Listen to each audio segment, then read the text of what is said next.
శ్రీ నారా చంద్రబాబు నాయుడు గారికి ప్రత్యేకించి ఈరోజు ఒక హిస్టారిక్ డే. అసెంబ్లీలో కొన్ని దశాబ్దాల పోరాటం తర్వాత వర్గీకరణని ఈరోజు చాలా విజయవంతంగా బిల్లుని ప్రవేశపెట్టి దాన్ని సాధించిన ఘనత గౌరవ ముఖ్యమంత్రి శ్రీ నారా చంద్రబాబు నాయుడు గారిదా. అలాంటి సక్సెస్ఫుల్ రోజున ఈ రోజున శాసనసభ్యులందరూ ఈ క్రీడా సమ్మేళనం తాలూకు మన ప్రైజ్ డిస్ట్రిబ్యూషన్ కానీ అలాగే ముఖ్యంగా ఈ కల్చర్ ప్రోగ్రామ్ చూస్తే నాకు నేను చేసిన గబ్బర్ సింగ్ సినిమాలో నా పోలీస్ స్టేషన్ సీన్కి వచ్చింది. చచ్చిపోయాను నిన్న. అంటే నేను ఎప్పుడు నా లైఫ్లో ఇన్ని దశాబ్దాలు అంటే మనకు కొంచెం మన అసెంబ్లీలో ఇన్ని దశాబ్దాలుగా ముఖ్యమంత్రి గారిని మన నారా చంద్రబాబు నాయుడు గారిని చూస్తున్నప్పుడు ఎప్పుడు ఆయన ముఖం ఇంత నవ్వుగా నేను నా జీవితంలో మనం ఎవరూ చూడలేదు. అసలు ఎప్పుడు అంటే అంటే నవ్వే పరిస్థితులు ఉండవు. ప్రత్యేకించి ఇందాక మన గౌరవ శాసనసభ్యులందరూ కల్చరల్ ప్రోగ్రామ్స్ చేస్తూ ఉంటే ఒక నియోజకవర్గాన్ని బాధ్యత మోసే ఎమ్మెల్యేకి ఇన్ని బాధ్యతలు ఉంటే 175 నియోజకవర్గాలు, ఆల్మోస్ట్ ఒక ఇన్ని పార్లమెంట్లు, 25 పార్లమెంట్లు, ఒక రాష్ట్రం, ఇన్ని కోట్ల మంది జనం బాధ్యత మోసే వ్యక్తి నవ్వు రావడం అనేది ఉండదు. ఎప్పుడు లోపల ఎలా చేయాలి సమస్యను ఉంటుంది. అలాంటి వ్యక్తికి మీరు, అలాంటి బలమైన నాయకుడికి మీరు నవ్వు కలిగించినందుకు మనస్ఫూర్తిగా మీకు చేతులెత్తి నమస్కరిస్తున్నాను. ఒక సింపుల్గా చెప్పాలంటే మీరు చేసిన performance simple I can say wow. అసలు ఎంత ఆనందాన్ని ఇచ్చిందంటే నేను మర్చిపోయాను. నేను అసలు అంటే నేను ఇంటికి వెళ్ళి కూడా కొన్ని రోజులు నవ్వుకునే పరిస్థితి ఉంది నాకు. అంటే ఇది ఎంత అంటే ఇది మన ఒక్కళ్ళకి ఆనందం కాదు. ఇది శాసనసభ్యులు అంటే ఎప్పుడు వ్యక్తిగత కక్షలు, గొడవలు, అరుపులు, కేకలు అన్న సంస్కృతి గత 5 సంవత్సరాలుగా చూసాం. అలాంటిది మనందరం విభిన్నమైన పార్టీలకు చెందిన వాళ్ళం, అందరం కలిపి ఎన్డీఏ కూటమి. అలాంటి ఇదే వేదిక మీద అనుకుంటగా మన ఎన్డీఏ కూటమి మొత్తం ఆ రోజున పురంధేశ్వరి గారు కానీ నేను కానీ అందరం ఆ రోజున గౌరవ ముఖ్యమంత్రి గారిని ప్రతిపాదించినప్పుడు ఒక కొత్త ఆశ కలిగింది. రాష్ట్రానికి 5 కోట్ల మంది ప్రజలకి, దేశానికి ఒక బలమైన, ఒక సమర్థవంతమైన నాయకత్వం ముందుకు వచ్చింది నడిపించడానికని. ఈ రోజున సమర్థవంతమైన నాయకత్వమే కాదు, ఆనందాన్ని పంచే నాయకత్వం కూడా శ్రీ నారా చంద్రబాబు నాయుడు గారిలో చూసాం. అసలు ఇలాంటి వేడుకని ముందుకు తీసుకెళ్లిన వ్యక్తి సహజంగానే ఆయనలో ఉండే ఒక గ్రేట్ హ్యూమర్ ఉంటుంది, హాస్యశీలి. శ్రీ చింతకాయ మన గౌరవనీయులు స్పీకర్ శ్రీ చింతకాయల అయ్యన్న పాత్రుడి గారి పాత్ర ప్రశంసనీయమైనది. ఎందుకంటే ఆయన కనుక పూనుకోకుండా కానీ ఉండుంటే ఇంత ఆనందాన్ని మనకి లభించే అవకాశం ఉండదు. మనస్ఫూర్తి చింతకాయల అయ్యన్న పాత్రుడి గారికి మనస్ఫూర్తికి ఈ సందర్భంగా నేను ధన్యవాదాలు తెలియజేస్తాను.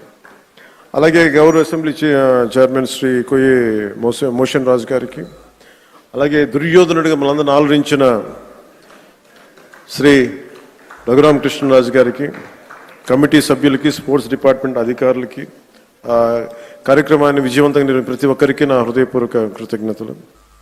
ఈ 3 రోజుల పాటు మన శాసనసభ్యులు cricket, tennis, shuttle, volleyball, kabaddi, athletics, tug of war అనే క్రీడల్లో ఉత్సాహంగా పాల్గొనే క్రీడా స్ఫూర్తిని ప్రదర్శించారు.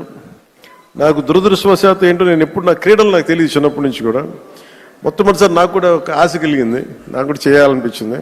మేము వచ్చే సంవత్సరం ఒక ప్రయత్నం చేస్తాను. ఈ పోటీలో విజయం సాధించిన సభ్యులందరికీ నా హృదయపూర్వక అభినందనలు. మీరు చూపించిన సహనశీలత కానీ, పట్టుదల కానీ, ఇది ఏదో సరదాగా ఇవన్నీ కంటే కూడా మనందరి మధ్య ఒక స్నేహపూర్వకమైన వాతావరణం, అంటే ఏదన్నా సమస్యలు వస్తే కలిసికట్టుగా పోరాడే ఒక ఐక్యతనిచ్చింది. అది నాకు చాలా చాలా ఆనందాన్ని ఇచ్చింది. అందరం పార్టీలకు అతీతంగా మర్చిపోయి సీనియారిటీ, జూనియర్ని తారతమ్యాలని మర్చిపోయి అసలు ముందు తీసుకెళ్లిన విధానం, ఈ స్ఫూర్తి ఒక ఆంధ్రప్రదేశ్కి కాదు భారతదేశానికి కూడా ఒక స్ఫూర్తి అని మనస్ఫూర్తిగా నాకు నిజంగా చాలా ఆనందంగా అనిపించింది.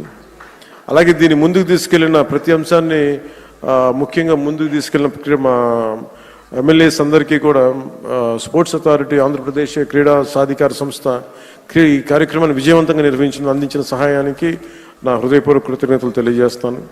క్రీడా మైదానంలో ఏర్పాట్లు కావచ్చు, అవసరమైన క్రీడా సామాగ్రి, క్రీడాకారుల సౌకర్యాలు వంటి అన్ని విషయాల్లో వారు చేసిన కృషి చాలా చాలా ప్రశంసనీయం. శాప్ అధికారులు, కోచ్లు, మరి సిబ్బంది మన అందరి తరపున ప్రత్యేక ధన్యవాదాలు తెలియజేస్తూ, మీ అంకిత భావం వల్లే ఈ రోజున క్రీడా సమ్మేళనం ఇంత విజయవంతంగా సాగింది.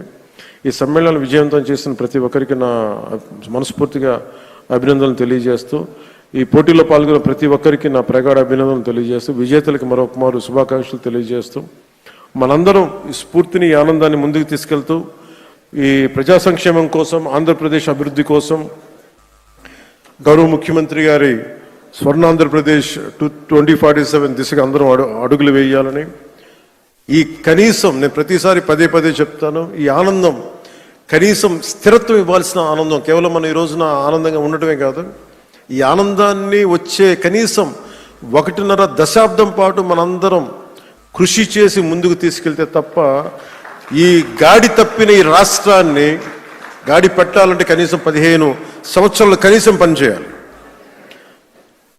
ఇది ప్రధానమంత్రి గారు 3వ ప్రధానమంత్రి అయ్యారు. అలాగే ఆయన 3 పర్యాలు నేను ముఖ్యమంత్రిగా చూడాలి, నాకు మనస్ఫూర్తిగా నాకు ఆశయం, కోరిక కూడా. ఎందుకంటే ఆయన అనుభవాన్ని మనం ఎక్కడ కూడా అసలు పక్కన పెట్టలేం. సో ఆయన దగ్గర నేను మనస్ఫూర్తిగా ఈరోజు మరోమారు గౌరవ సభ్యులందరి తరపు నేను ముందు చెప్తున్నాను, ఆయన దగ్గర నుంచి నేర్చుకోవడానికి కానీ, ఆయన కింద పని చేయడానికి కానీ నేను అనుక్షణం ఎప్పుడు సంసిద్ధంగా ఉంటానని తెలియజేసుకుంటూ, నాకు ఈ అవకాశాన్ని ఇచ్చిన ప్రతి ఒక్కరికి ధన్యవాదాలు తెలియజేసుకుంటూ, ముఖ్యంగా మీరు ఇంటికి వెళ్ళేటప్పుడు మీరు చాలా అనుభవాలు తీసుకెళ్తున్నాను. ఇందాక గౌరవ ముఖ్యమంత్రి గారు కూడా చెప్తా ఉన్నారు, వారిద్దరు మన సుందరపు విజయ్ కుమార్, మన ఇంకో శాసనసభ్యులు ఇద్దరు చేసింది, రాలిపోయే పువ్వా నీకు రాగాలి ఎందుకంటే, నేను అది గుండెల్లో నింపుకొని కారులో వెళ్ళే వరకు, ఇంట్లో పడుకుపోయే వరకు ఈరోజు అదే నవ్వుతూ ఉంటాను. ప్రతి ఒక్కరు చేసింది అంటే మనస్ఫూర్తిగా మీ అందరికీ ధన్యవాదాలు తెలియజేసుకుంటూ, జయ ఆంధ్ర, జయ భారత్, జయ హింద్. చూసారు కదండి, మరి ఈ వీడియో కనుక మీకు నచ్చినట్లయితే ఒక లైక్ కొట్టేసి మీ అభిప్రాయాన్ని కూడా కామెంట్ బాక్స్లో తెలియజేస్తూ, ఇలాంటి ఇంట్రెస్టింగ్ అప్డేట్స్ కోసం మా ఛానల్ని సబ్స్క్రైబ్ చేసుకోండి.